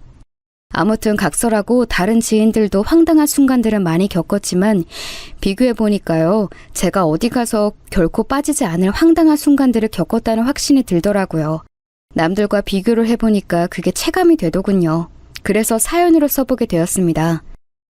저는 친정엄마를 일찍 잃었어요. 암에 걸리셔서 투병 생활을 하시다가 돌아가셨죠. 병원 생활 다 합쳐보면 거의 3년 정도였던 것 같아요. 저희 가족에게는 연극과도 같은 기간이었고 긴 싸움이었습니다. 제가 초등학교 6학년 때부터 중학교 3학년까지 친정엄마의 힘든 모습만 봤었네요. 그리고 충격적인 사실도 겪게 됐었습니다. 아빠, 저 여쭤볼 게 있어요. 어제 집 앞에서 아빠를 내려준 그분은 누구예요? 운전석에 분명 여자가 있었잖아요. 재훈아, 그 사람은 그냥 아빠하고 친한 사이야. 우연히 밖에서 만났는데 나를 집에 바래다 주겠다고 하길래 거절하지 않은 것뿐이야. 오해하지 않았으면 좋겠구나. 오해라고요? 아빠 저를 바보로 하세요? 그냥 친한 사이인데 차에서 내리기 전에 그런 스킨십을 하나요? 어떤 친한 사이가 그렇게 하는데요? 아주 은밀하게 친해야 가능한 거 아니에요? 어떻게 엄마가 병원에 계시는 동안 이런 배신을 하실 수가 있어요? 이런, 네가 거기까지 봤었구나. 채연아, 제발 이 아빠의 못날 실수를 눈 감아줄 수는 없을까? 엄마가 아프잖아. 이럴 때 안 좋은 일로 아픈 사람 더 힘들게 만들 수는 없어. 네 동생들한테도 마찬가지이고. 네가 이번만 넘겨준다면 아빠가 정신 차리고 살게, 응? 3년이라는 투병 기간, 그게 길기는 길었나 봅니다. 친정아빠께서는 바람을 피우셨어요. 저는 어렸을 때 저희 친정 부모님처럼 금실이 좋은 부분은 없을 거라고 생각했었는데요. 제가 너무 어린 나이에 순진했었나 봐요. 절대적인 건 없더라고요. 상상한 적도 없었던 친정아빠의 바람, 그건 사춘기 시절의 저에게는 너무나 큰 상처였습니다. 게다가 저는 집안의 맏이었어요. 남동생과 여동생이 제 밑으로 있었고 저는 아프신 친정엄마를 대신해서 엄마의 역할까지 집에서 하면서 늘 바쁘게 지냈습니다. 책임감으로 버텼죠. 부모님을 위해서 그게 가장 큰 이유였는데 친정아빠께서 저의 노력을 산산조각 내놓으신 거나 다름없었죠. 저는 친정아빠가 너무 징그럽게 느껴졌고 인간적인 실망이 들었지만 그 말씀을 따를 수밖에 없었어요. 친정엄마나 동생들에게 비밀을 지키겠다는 건 말이에요. 왜냐하면 친정엄마께서 받으실 충격을 생각하면 너무 마음이 아팠기 때문입니다. 그리고 동생들도 함께 마음고생을 하게 만들 바에는 저 혼자 끙끙 앓는 게 낫겠다고 생각했어요. 친정엄마께서는 결국 제 중학교 졸업식을 못 보고 돌아가셨죠. 그 후로 친정아빠께서는 진실은 알 수 없으나 어쨌든 일에만 파묻혀 사셨습니다. 자식들 건사하기 위해서는 내가 쉬지 않고 뭐라도 열심히 하며 살아가야겠지. 너희들은 부디 건강하게 사고치지 말고 공부 열심히 하면서 살아라. 아빠가 바라는 건 그게 다야. 그런 친정아빠를 제 동생들은 무척 믿고 의지하면서 존경을 보냈습니다. 배우자를 잃은 슬픔을 자식들 책임지기 위한 사명감으로 덮으시고 일에만 매진하시는 친정아빠의 모습을 동생들이 가슴 뭉클하게 여겼어요. 저 혼자만 친정아빠의 배신을 알고 있었으니 여러모로 기분이 묘했습니다. 시간이 지날수록 저는 친정아빠와 어색해졌어요. 벌어진 거리가 좁혀질 계기가 없었다는 게 직접적인 이유일 것 같네요. 남동생은 아이들이기 때문에 친정아빠와 남자끼리 잘 통하는 점이 있었고, 여동생은 반면에 딸이기 때문에 친정아빠에게 살갑고 애교스러운 모습을 보이며 좋은 부녀관계를 형성했습니다. 성인이 되어서 본격적으로 겉돌기 시작한 건 저뿐이었어요. 친정엄마의 긴 투병 생활, 게다가 저희 집이 원래 풍족하게 잘 사는 게 아니었기 때문에 집에는 빚이 있었습니다. 그래서 저는 바로 취업과 연결될 수 있는 전문대로 진학했었고요. 대기업 계열사의 계약직으로 들어가서 돈을 벌었죠. 그렇게 번 돈으로 동생들 대학 보냈어요. 여동생은 재수 생활을 거쳐서 대학을 갔기 때문에 재수학원 비용 대느라 돈이 더 들었네요. 참고로 제가 전무대 다니고 있을 때 친할머니께서 뇌질환으로 쓰러지시는 일이 있어서 그때 도움 드리느라 친정아빠께서 애 좀 쓰셨어요. 그래서 저희 집이 더 돈을 모을 기회가 없었던 거예요. 저는 항상 내가 무너지면 안 된다, 내가 잘해야 한다, 이런 생각을 가지고 억척스럽게 이악 물면서 살아왔습니다. 그러다가 동생들을 다 결혼시키고 나서 뭔가 해방감 같은 것을 조금은 맛보았네요. 연애나 결혼에 대해서 그다지 진지하게 생각해 본 적이 없었어요. 친정아빠의 바람 때문에 부부관계라는 것에 대한 믿음을 잃고 살아오기도 했었고요. 하지만 이런 제가 남편을 만나면서 생각이 좀 바뀌게 되었어요. 저희 부부는 동갑내기예요. 꽤 괜찮은 간판에 4년제 대학을 나온 남편은 취업에서 미끄러져서 중소기업에 입사를 했다가 거기서 능력을 인정받자 자신감을 얻어서 더 나은 조건의 회사로 이직을 했었고요. 거기서 자격증 같은 거 엄청 따면서 자기 개발에 매진했습니다. 그러다가 탄탄한 중견기업에서 스카우트가 와서 더 좋은 곳으로 이직을 했던 거예요. 이렇게 도전 정신을 가지고 바쁘게 살았으니 남편 또한 연애나 결혼을 뒷전으로 미루며 살아왔던 것이죠. 저를 만나서 결혼을 하고 싶어진 거라고 남편도 저처럼 똑같이 말을 했어요. 뿐만 아니라 남편은 저하고 성격이 비슷한 측면이 있었습니다. 좋은 회사로 스카우트 받아서 왔으니 주변에 엄청난 기대감에 부응을 해줘야 할 것 같다는 압박감에 시달렸다네요. 뭔가 성과를 당장 보여줘야 할 것만 같다는 생각에 사로잡혀서 스트레스를 크게 받아온 거예요. 이런 면에서 저와 비슷했죠. 저는 짧은 연애 기간 동안 남편에게 이런 이야기를 자주 해줬어요. 굳이 그렇게 매달리지 않아도 돼. 너무 치열하게 살 필요는 없어. 쉬어가고 싶으면 쉬어가도 돼. 인생은 기니까 멀리 내다보면서 느긋하게 가도 괜찮아. 사실 그건 제가 항상 듣고 싶었던 말이었습니다. 어렸을 때부터 엄마 역할까지 다 하는 집안의 맏이로서 제발 누군가 저에게 쉬엄쉬엄 해도 돼. 네가 다 짊어지지 않아도 돼. 이렇게 말해주기를 은연중에 바랐습니다. 그게 남편을 보면서 투영이 되었던 것이죠. 저에게 감동을 받은 남편이 청혼을 하면서 저희는 결혼에 골인하였습니다. 치열하게 살아본 사람만이 아는 고충을 공유하는 저희 두 사람, 통하는 게 있었기에 결혼해서 잘 살 거라는 생각만 들었었죠. 친정아빠께서는 제가 결혼하겠다고 하니까 차마 간섭이나 관여를 못하시겠다는 씁쓸한 표정을 보이셨습니다. 동생들이 결혼할 때는 이것저것 참견을 많이 하셨던 걸로 기억하는데 저에게는 그러실 수 없었던 거겠죠. 우리 큰딸 채원이가 결혼하는데 아빠가 달리 해주는 것도 없는 것 같아서 미안하고 면목이 없구나. 괜찮아요. 저 돈 벌어서 저축하고 아끼며 사는 것에는 이골이 난 사람이라서요. 모아둔 돈 어느 정도 있어요. 그리고 제 시댁에서 지원을 해주시기로 했으니까 아빠는 신경 안 쓰셔도 돼요. 돌아가신 엄마한테는 실컷 미안해 하시고 면목 없어 하셨어야 하는데. 저는 그때 괜히 또 마음속에 담아두었던 원망이나 기껏 표현했던 것 같아요. 친정엄마께서 돌아가신 이후로 세월이 많이 흘렀고 저도 더 이상 그 시절의 사춘기 소녀에 머물러 있지 않았는데 원망이 희석되었음에도 불구하고 자꾸 말을 그렇게 할 줄밖에 몰랐어요. 어색하게 틀어져 버린 부녀 관계가 너무 오래되었기 때문인가 싶었네요. 공교롭게도 시댁 또한 미묘한 관계를 가지고 있었습니다. 시부모님께서 사이가 나쁘셨어요. 아니, 나쁜 게 아니라 거의 남남처럼 살고 계셨죠.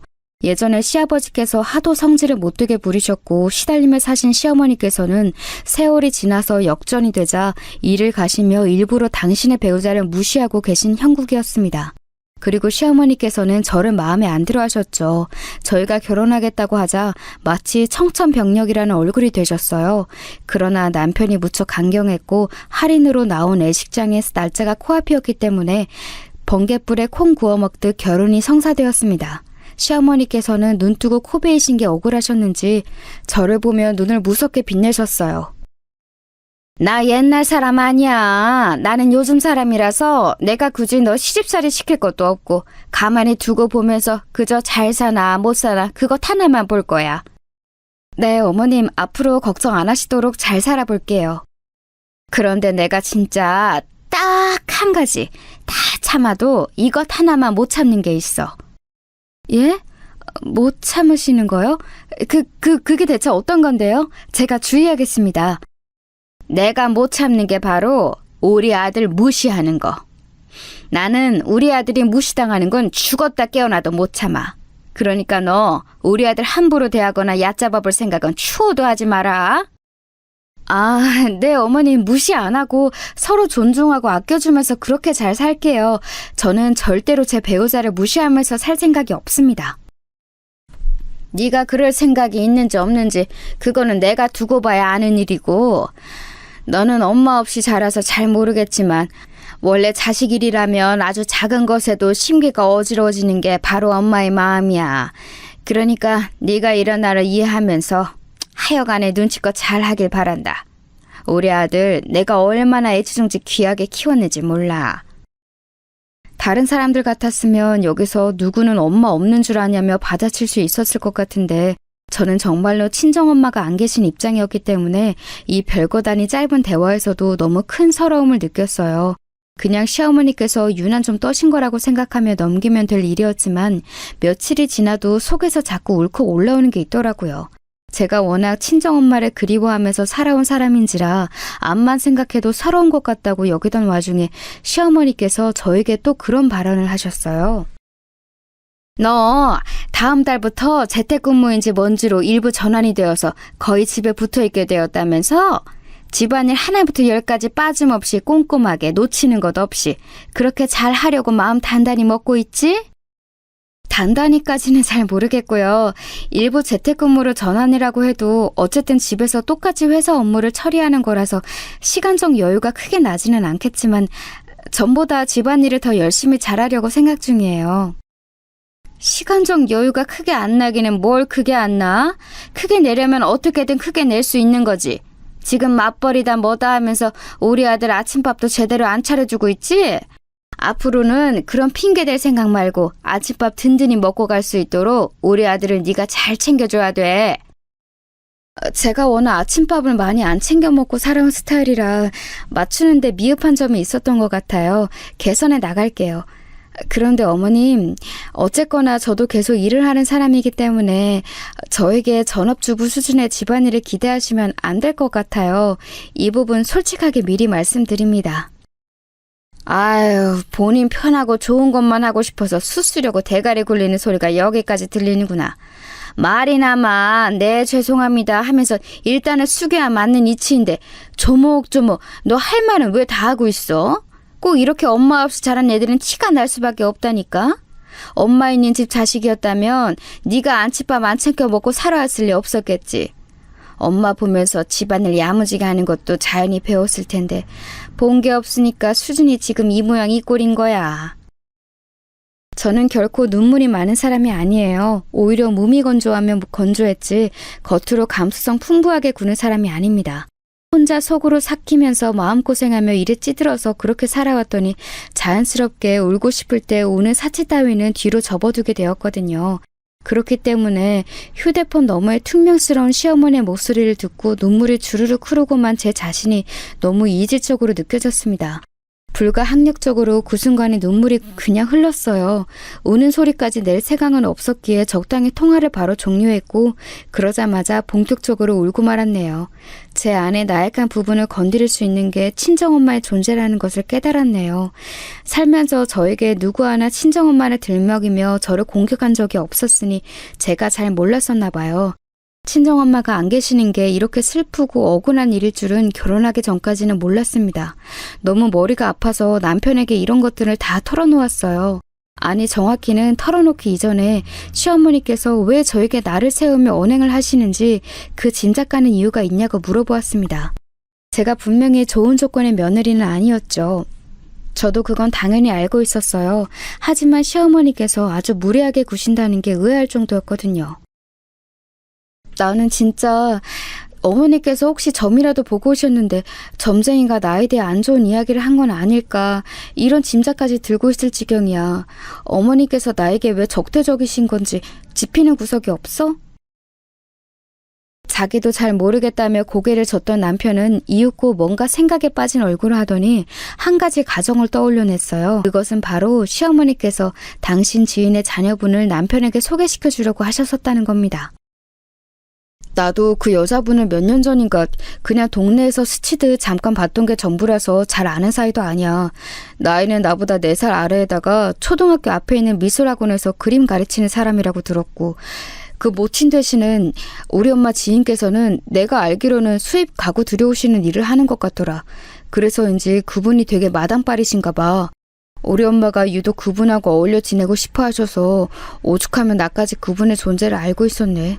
작정을 하셨던 건지 나하고 그 집을 엮으려고 하셨는데 나는 어차피 당신이 있으니까 그러시든지 말든지 신경을 계속 안 썼어. 그런데 그게 내 실수였나 봐. 황당한 비화가 있었더라고요. 시어머니께서는 당신께서 점 찍어두신 며느리감을 아주 공들여서 그 집안의 동의를 얻어내신 끝에 남편하고 연결을 해주려고 하셨는데 남편에게는 이미 제가 있었던 것이죠. 남편은 어차피 저를 만나고 있었으니까 시어머니께서 무슨 공작을 펼치시든 말든 무신경하게 굴었나 봐요. 만약 진작에 결혼 생각하는 여자 따로 있다고 시어머니께 정확히 말씀드렸다면 상황이 나아졌을지도 모르겠네요. 시어머니께서는 뒤통수를 맞았다고 여기신 것 같았거든요. 지인의 딸과 맺어주려고 나름의 과정을 다 거쳤는데 계속 아무 말 않고 있었던 아들 입에서 딴 사람이랑 이미 결혼하기로 했는데 이런 소리가 나왔으니 시어머니께서는 이가 갈리셨을 겁니다. 단란한 가족 구성원 안에서 자라났고 경제적으로 궁핍하지도 않은 그런 든든한 며느리감 시어머니께서는 얻고 싶으셨을 테죠. 일찍 엄마를 여의고 아둥바둥 억척스럽게 살아왔고 아빠와는 가깝지도 않고 이런 삭막한 배경에 저 같은 며느리는 싫으셨을 거예요. 남편이 이유로 추정하여 들려준 비와 그게 시어머니께서 저에게 무례하게 나를 세우시는 원인을 분명했습니다. 그래서 저는 울적해졌어요.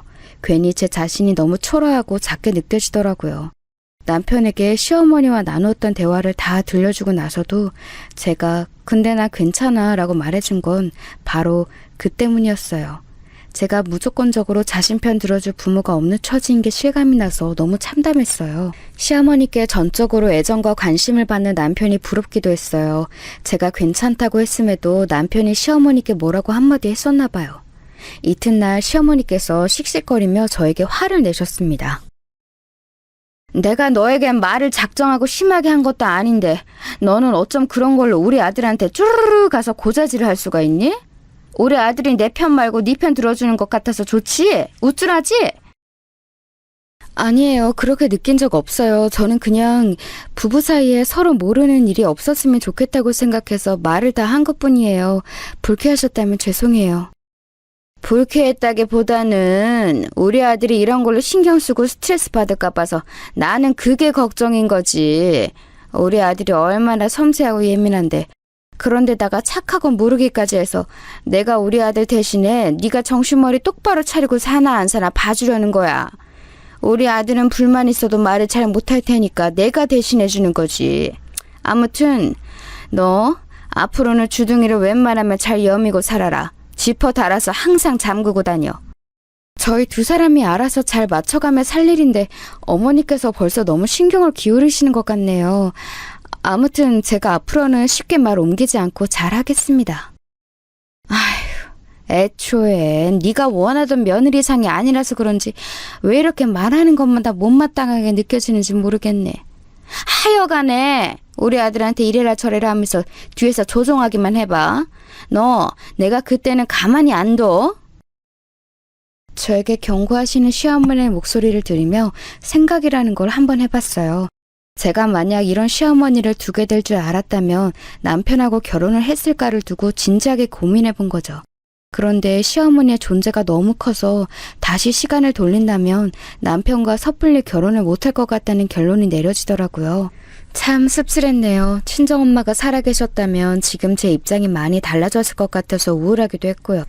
제가 일부러 망각을 하고 있었지만 저에게는 대신 친정아빠라는 존재가 있었습니다. 결혼하고 나니까 친정아빠를 떠올릴 때마다 이상하게 깊은 한숨이 나왔어요. 정의 내릴 수 없는 답답함이 제 안에 자리를 잡은 상태였죠. 친정아빠께서는 저에게 자주 메시지를 남기셨어요. 원래는 안 그러셨었는데 제가 결혼한 후로 걱정이 되신 건지 자꾸 안부를 물어보시더라고요. 어떨 때는 동생들을 시켜서 저에게 안부를 묻기도 하셨고요. 동생들은 자기들이 저에게 연락하고 싶어서 한 거라고 둘러댔지만 제가 동생들의 성격을 잘 알고 있는 사람으로서 절대 아니란 걸 알았죠. 친정아빠의 사주였어요. 애써 적당히 무시하면서 지냈던 저는 시어머니와의 일로 울적해진 뒤에 친정아빠께 먼저 전화를 걸어서 이렇게 말씀드렸어요. 저 지금 너무 행복해요. 살면서 이렇게 안정적인 순간은 없었던 것 같아요. 남편은 말할 것도 없이 저한테 잘해주고요. 아직 시부모님과 많이 가까운 건 아니지만 그래도 좋은 관계로 지내고 있는 중이에요. 그러니까 걱정하실 필요 없어요. 저한테 살갑게 굴고 싶어 하시는 것 같아서 저는 좀 기분이 별로네요. 그랬어? 나는 네 기분 상하게 하려고 한 게 절대 아니었는데 굳이 잘 지내고 있는 너에게 내가 괜한 참견을 얹은 모양이구나. 안사돈께서도 너에게 잘 대해주시는 것 맞지? 딱 3번 배웠을 뿐이지만 그때마다 어딘가 안색이 불편해 보이셨던 게 이상하게 나는 자꾸 마음에 걸려서 자꾸만 높아시면 네가 잘 지내고 있는지 확인해보고 싶었던 것 같아. 네, 그럼요. 시어머니께서 저에게 무척 잘해주세요. 아빠가 걱정하실 건 아무것도 없어요. 제가 그렇게 거짓말을 했던 게 저 자신을 위해서였는지 아니면 친정아빠의 염려를 덜어드리기 위함이었는지 저는 지금까지도 헷갈립니다. 분명한 건 저는 친정아빠께서 제 결혼을 계기로 전에 없이 저에게 먼저 손을 내미시는 듯한 제스처를 취하시는 게 너무 어색하게 느껴져서 거리를 다시 두고자 딱 잘라서 참견하실 일 없다고 말씀을 드린 것이었으나 며칠이 지나고 나자 오히려 친정아빠께서는 저의 행복한 결혼 생활에 안심을 하시며 저에게 더욱 밝은 태도로 연락을 남기기 시작하셨다는 점입니다. 저는 슬쩍 친정아빠의 메시지를 무시할까 했었으나 그랬다가 남편이 대신 연락을 받게 될까봐 그러지도 못했네요. 그래서 어쩌다 보니까 지난 세월 단 한 번도 없었던 친정아빠와 틈틈이 연락을 주고받는 현상이 벌어지게 되었습니다. 저에게 연락하는 사람은 또 있었어요. 바로 시어머니 말입니다. 제가 당신의 며느리라는 사실 자체에 짜증을 느끼시는 분이었기 때문에 저는 왠지 시어머니께서 저를 통해 화풀이를 하신다는 느낌을 지울 수가 없었습니다. 너 재택으로 근무한 지 벌써 일주일 지나지 않았니? 그런데 어떻게 한 번을 네 시부모 뵈러 낮 시간 동안 와볼 생각은 안 해? 아, 네? 제가 갔어야 했던 건가요? 집에서 갑자기 회사 일 처리를 하려고 하니까 초반에 낯설어서 적응을 좀 하고 있었어요. 그래서 다른 일정은 미처 고려도 못했네요. 장소만 집일 뿐 엄연히 이것도 근무이기 때문에 제가 낮에 움직이는 건 어려울 것 같습니다. 다음 주 주말 같은 때에 찾아뵐게요. 너는 매번 말하는 모양새가 이런 지랄이더라. 어? 정남이가 하나도 없고 숙이고 드는 맛이 없어. 주제 파악을 못한다는 뜻이지. 제가 또 어머님의 심기를 불편하게 만들었나 보네요. 죄송합니다. 정이 넘치는 말투로 차츰 바꿔볼게요. 참나, 너 혹시 지금 나 비꼬는 건 아니지? 나를 비꼬든 말든 그건 내가 상관 안 할 테니까 우리 아들한테나 너는 잘해. 내가 오늘 점심때 우리 아들한테 들어보니까 엊그제 저녁밥을 우리 아들이 밖에서 먹고 들어갔더라. 왜 그랬는지 물어보니까 네가 집에서 하는 업무가 저녁까지 길어져서 그거 하는데 방해된다고 집에 일찍 들어오지 말고 밖에서 밥 다 먹고 들어오라고 그랬다면서? 너 이랬다는 게 정말 사실이니? 아, 그건요. 제가 일부러 밖에서 먹고 오게끔 한 건 아니었고 그날 집에 반찬이 마땅하지 않은데 제가 업무에 너무 열중하느라 부엉이를 할 수가 없었기 때문에 혹시 밖에서 먹고 들어오는 거 어떠냐고 살짝 물어봤던 것뿐이에요. 오해 마세요. 오해? 결국은 네가 우리 아들한테 그랬다는 게 사실이란 얘기잖아. 의식주 중에서 가장 중요한 게 뭔지 알아? 입는 옷과 사는 집은 없어도 목숨은 부지할 수 있어. 그런데 먹는 건 입에 꼭 넣어줘야 살아가는 거야. 이토록 먹는 문제가 중요한 건데 너는 왜 이걸 가벼이 여기고 우리 아들 입장을 우습게 만들어?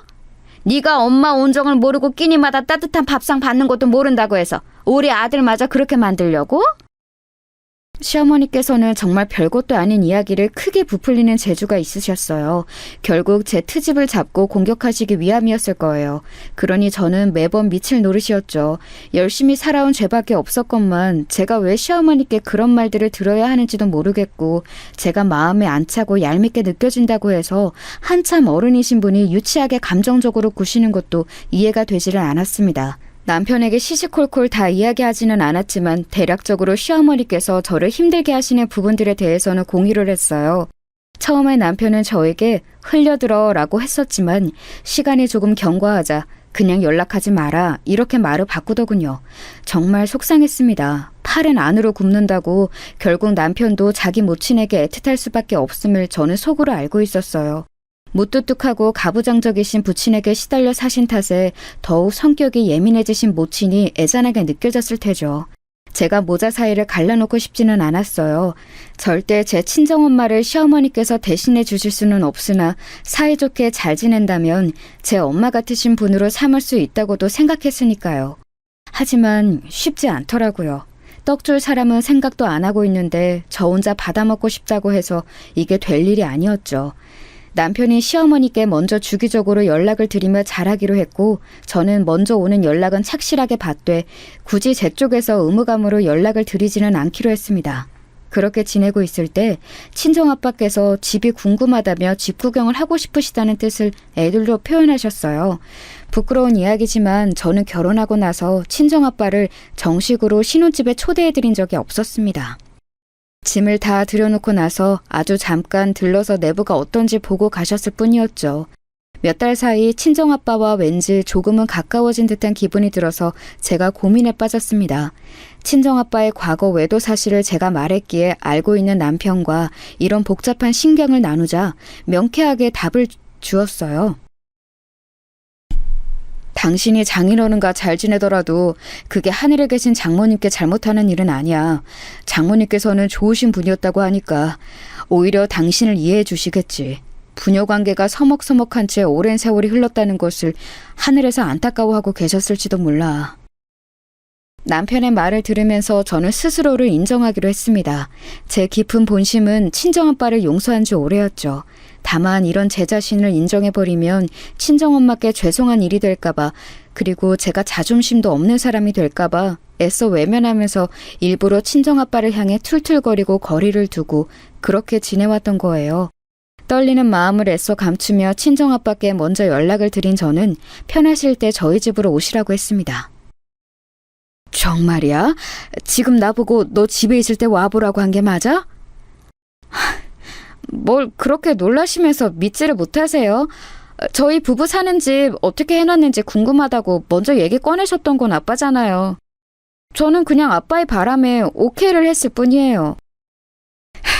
우리 큰딸이 오케이 한번 해준 게 나는 지금 왜 이리도 좋은지 모르겠다. 집에 과일은 좀 있어? 먹고 싶은 거 있으면 말해. 어떤 것이든 내가 갈 때 사가마.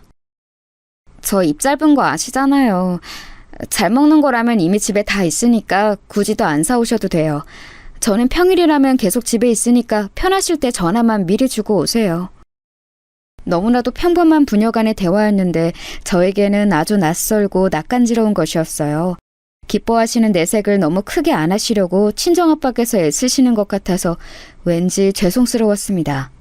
옛날 그때엔 목도하고 말았던 친정아빠의 외도 그리고 친정엄마께서 투병 끝에 영영 떠나셨던 것 이런 순간들에 저는 계속 갇혀 있었나 봐요.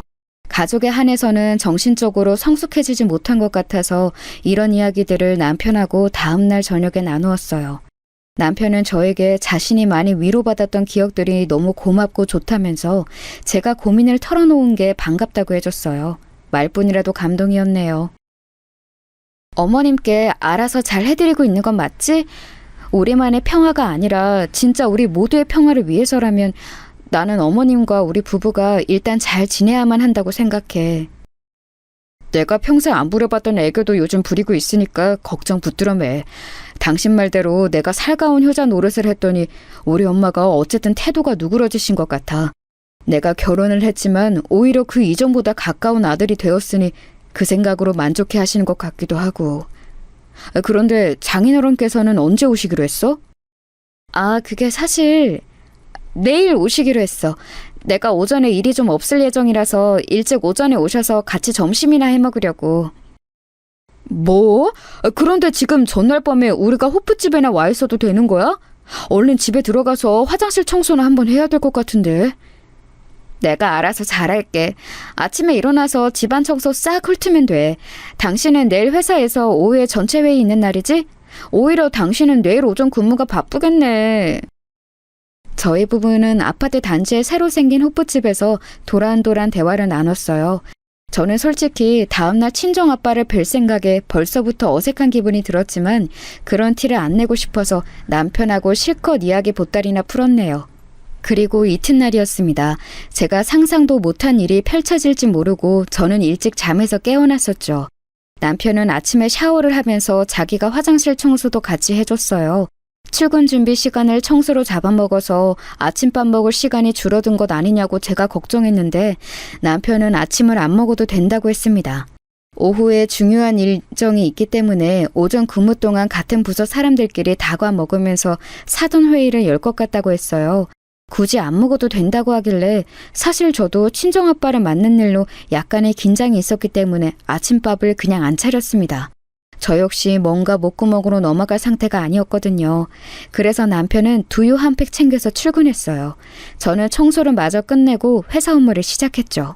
1시간 정도가 흐르니까 친정아빠께서 오셨습니다. 먹을 거 사오지 말라고 한사코 거절했더니 비싼 건강즙을 한 박스 사오셨더라고요. 남편이랑 나눠 먹으라고 하셨어요. 귀찮아도 매일 하나씩 잘 챙겨 먹으면 좋겠구나. 다른 것보다 건강이 제일이잖니. 둘 다 오래오래 살아야지. 짧게 살지 말고 오래 살아야 좋은 거야. 아빠는 무슨 이제 막 결혼한 신혼부부한테 단명할 걱정을 하세요? 내가 무슨 말을 해야 할지 몰라서 그냥 아무 소리나 뱉은 모양이다. 이렇게 살림 차려서 살고 있는 너를 보니 하늘로 여행 간 네 엄마 생각도 나서 그저 건강했으면 하는 마음이 순간 들었나 봐. 친정아빠께서 씁쓸하게 뱉으신 말씀에 집안에는 숙연함이 감돌았습니다. 이 분위기를 어찌해야 할지 지난 세월 친정아빠 앞에서 모난 송곳처럼 굴기만 했을 뿐인 저는 방법을 몰랐어요. 그래서 아무렇지 않은 척 표정이나 지으면서 친정아빠께 집안 구경이나 하시라고 그랬네요. 안방과 옷방을 제외한 나머지 작은 방이 저희 부부의 취미방이었는데 좋아하는 소품과 만화책 같은 걸로 꾸며놨거든요. 거기를 보시면 시간을 끌 수 있을 것 같아서 거기로 안내해드렸죠. 그리고 건강즙은 거실 베란다 구석에 두던 참이었습니다. 갑자기 집에 예고 없는 방문이 있었어요. 벨이 울리길래 누군가 싶어서 어리둥절하게 인터폰을 확인해봤다가 제가 하마터면 비명을 지를 뻔했어요. 왜냐하면 시어머니께서 현관 앞 카메라에 얼굴을 바짝 대신 채로 눈을 부릅뜨고 계셨거든요. 공포 영화의 한 장면이 따로 없었네요. 심장이 막 크게 벌렁거려서 저는 놀란 나머지 친정아빠의 존재도 막강한 채로 우선 시어머니께 문부터 열어드렸습니다. 집구석에 있는 걸 보니 집에서 근무를 잘하고 있는 모양이구나. 네. 잘하고 있는데요. 그런데 어머님 연락도 없이 갑자기 무슨 일로 오셨어요? 멀쩡히 집구석에 있으면서 너 왜 우리 아들한테 밥은 안 차려줬어? 난 또 손목까지가 부러져서 그런 줄 알고 상태를 보려고 왔더니 아주 멀쩡해 보이네. 지금까지 처자빠져 자고 있었으면 자느라고 밥을 안 차렸나 싶었을 텐데 행색을 보니까 이미 일어나서 싹 씻고 옷까지 싹 갈아입은 거네. 근데 왜 우리 아들한테 아침밥으로 쌀알 한 톨을 안 내줬을까? 응? 집에 쌀이 떨어졌나? 시어머니의 속사포 같은 잔소리를 듣고 나니까 그 즉시 온몸에 진이 빠지더라고요.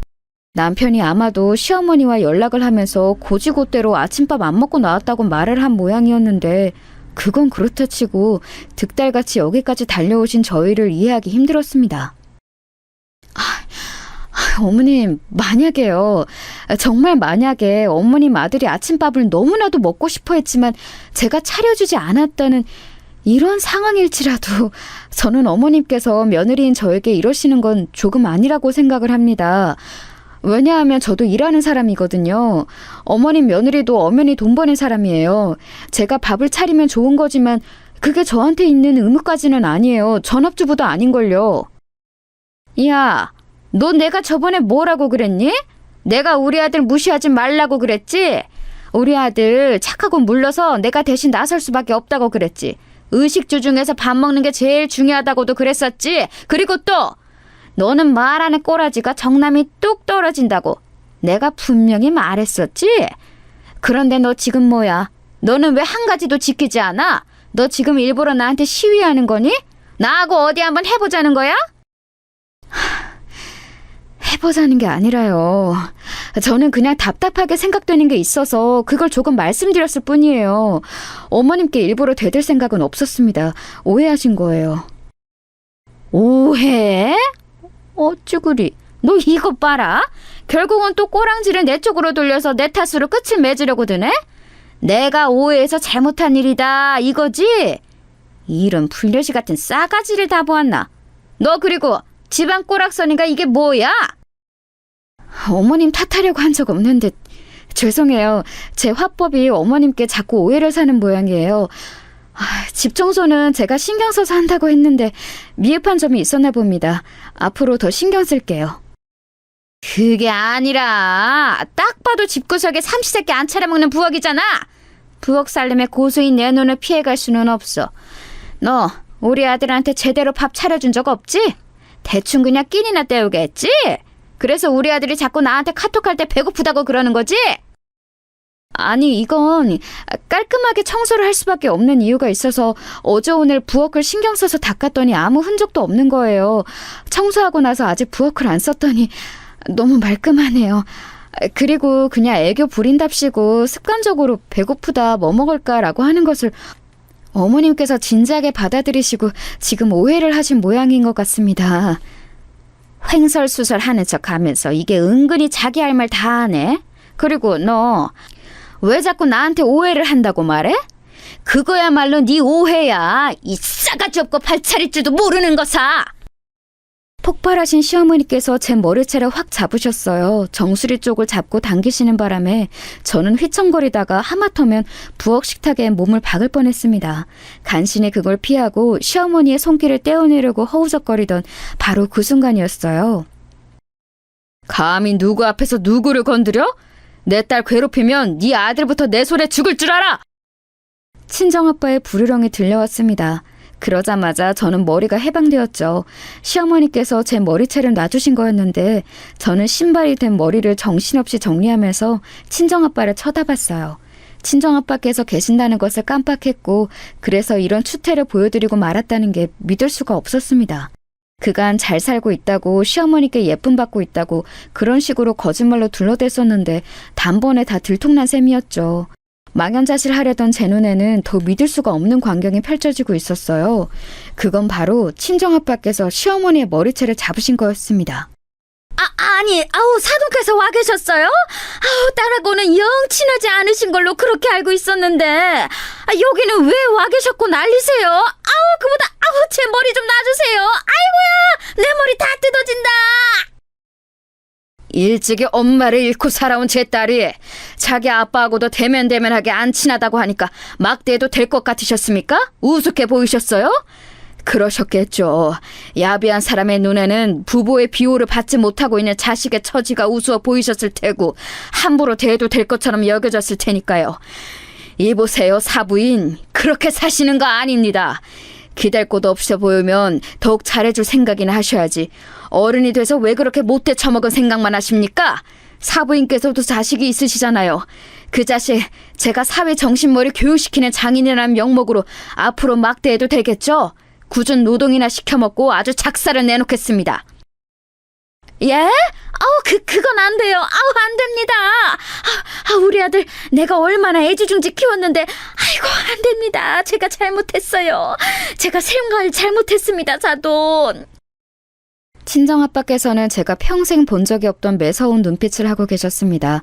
가식이 아니라 정말 진실로 겁을 집어먹으신 시어머니께서는 친정아빠께서 머리채를 놓아주시자마자 바닥에 쓰러져서 그대로 무릎을 꿇으셨어요. 그 정도로 친정아빠의 기세가 장난이 아니었습니다. 정말 사람 하나 어떻게 할 것 같은 그런 눈빛이며 기운이었어요. 시어머니께서는 두 손을 모아 싹싹 비시며 잘못했다, 우리 아들한테는 말하지 말아달라, 이렇게 계속 중얼거리셨지요. 제가 상황을 정리하는 게 나을 것 같아서 저는 친정아빠와 시선을 교환한 뒤 시어머니를 부축해 일으켜 드렸습니다. 오늘은 이만 가시는 게 좋겠다고 제 입에서 그 말이 떨어지자마자 시어머니께서는 손가방을 챙겨서 그야말로 주랭랑을 치셨어요. 거세게 닫힌 현관문 소리를 뒤로 하고 집에는 숨막히는 정적이 감돌았습니다. 그런데 이 정적은 불편한 게 아니라 무언가 막힌 것이 해소되고 난 뒤에 고요함 같은 것이었어요. 저는 제가 해야 할 일을 알고 있었습니다. 그래서 머리를 재차 단정한 모양으로 매만진 뒤 친정아빠께 허리를 숙여 인사를 드렸습니다. 아빠, 나서주시고 도와주셔서 감사해요. 그리고 죄송합니다. 지난 세월 제 모든 행동들 전부 다 죄송하게 생각하고 있어요. 당연히 아빠로서 해야 했을 일을 한 것뿐인데 뭐가 감사해. 그리고 내가 잘못했던 것을 대체 왜 네가 죄송하게 생각해? 친정아빠의 목소리가 흔들리고 있어서 저는 천천히 고개를 들어서 눈앞을 확인했어요. 그러자 시어머니 앞에서는 사나운 호랑이 같으셨던 모습은 온데간데 없이 친정아빠께서는 눈물이 가득 고인 눈으로 저를 바라보고 계셨습니다. 이윽고 친정아빠께서 흐느끼기 시작하신 것을 신호로 저도 모르게 그냥 본능적으로 친정아빠를 꽉 안아드렸어요. 온 힘을 다해 친정아빠를 안아드렸는데 중학교 입학식 때를 제외하고 이렇게 친정아빠와 마주 안아 본 적이 없었단 사실이 떠오르더군요. 괜히 지나간 모든 세월이 서글프고 부질없고 더덥고 또 아쉽게 느껴져서 저도 목 놓아 울었습니다. 별것이 맞지만 어찌 보면 별것이 아닐 수도 있는 것으로 저희 부녀는 너무 오래 서먹하게 지내왔었죠. 친정아빠께서 저에게 먼저 손을 내미실 때가 많았지만 저는 매번 내쳤었고요. 사실은 제 안에서 이미 친정아빠를 용서한 뒤였음에도 그런 제 자신을 인정하고 싶지가 않았던 거예요. 그런 제 마음들을 그날 실컷 울고 나서 친정아빠께 다 말씀드렸습니다. 친정아빠께서는 당신의 실수이자 잘못이었던 잠깐의 외도를 다시 저에게 정식으로 사과하셨죠. 같이 점심으로 국수를 만들어 먹는 동안 저희는 자연스럽게 돌아가신 친정엄마의 이야기도 나누었습니다. 후련하고 편안했죠. 그리고 그날 늦게 퇴근한 남편은 업무가 많았던 날이라 피곤한 와중에도 저에게 사과부터 했어요. 자기가 정신없이 시어머니께 이런저런 말을 하는 바람에 제가 일부러 밥을 안 차려준 것처럼 뉘앙스를 내뱉은 것 같다고 했습니다. 하지만 저는 남편이 결코 그러지 않았고 시어머니께서 일부러 확대 해석을 하신 뒤에 저를 들들 볶으시려고 작정하셨다는 것을 이미 간파한 뒤였어요. 이틀 뒤 저는 시어머니께 먼저 연락을 드렸습니다. 어머님, 저 마음에 안 드시죠? 처음부터 저를 며느리로 인정하지 않으셨을 테니까요. 그런데 어머님, 저도 어머님 같은 시어머니 두고 싶지 않았어요. 뭐야? 바깥 사돈이 나섰다고 해서 네가 단번에 기세등등해졌구나. 그래, 아주 네 마음대로 해라. 우리 아들도 네가 구워 삶고 아주 다 해먹는구나. 서로가 마찬가지라고 말씀드리고 있는 것뿐이에요. 어머님만 제가 거슬릴까요? 아니죠. 저는 심지어 어머님이 거슬리다 못해서 껄끄러워요. 제가 아랫사람이니까 당연히 더 힘든 입장이죠. 그런데 저희 평생 안 보고 살 순 없잖아요. 저요, 일찍이 엄마 잃고서 가족에 대한 애증 하나로 버티고 살아왔던 사람이에요. 저는 가족과 멀어지는 거 별로 원하지 않아요. 어머님께서는 제가 싫고 저는 어머님이 어렵고 서로의 입장이 비슷하니까 그냥 조금씩 양보하고 참으면서 그렇게 살면 안 될까요? 시간이 아깝고 세월이 아까워요. 제가 답답한 관계로 오랜 세월을 낭비해본 장본인이기 때문에 확실히 말씀드릴 수 있어요. 애매한 원망을 품으며 사는 것만큼 쓸모없는 게 없습니다. 처음부터 느꼈지만 너는 참 네 할 말을 다 하고 사는 애야. 시어머니께서는 퉁명스럽게 답하셨지만 왠지 그 말투에서 약간의 수긍이 느껴졌어요. 그래서 기다렸습니다. 아무것도 안 하고 그냥 일상을 보내면서 기다렸어요. 물론 남편은 시어머니께 크게 실망한 뒤였기 때문에 자주 연락드리는 걸 그만둔 상태였고요. 그러자 시어머니께서는 저에게 먼저 슬쩍 일상적인 대화를 청하기 시작하셨어요. 시비 걸려고 하시는 게 아니라 정말 일상적인 내용들이었죠. 먼저 손을 내미시는 표시라는 걸 저는 알고 있었고 자존심 세우지 않고 그 손을 잡아드렸습니다. 친정아빠와의 봉합을 겪은 후였기 때문에 가능했던 것 같아요. 이제는 속 알맹이가 든든한 가족 관계들만 저에게 남아있어서 마음이 풍요롭습니다.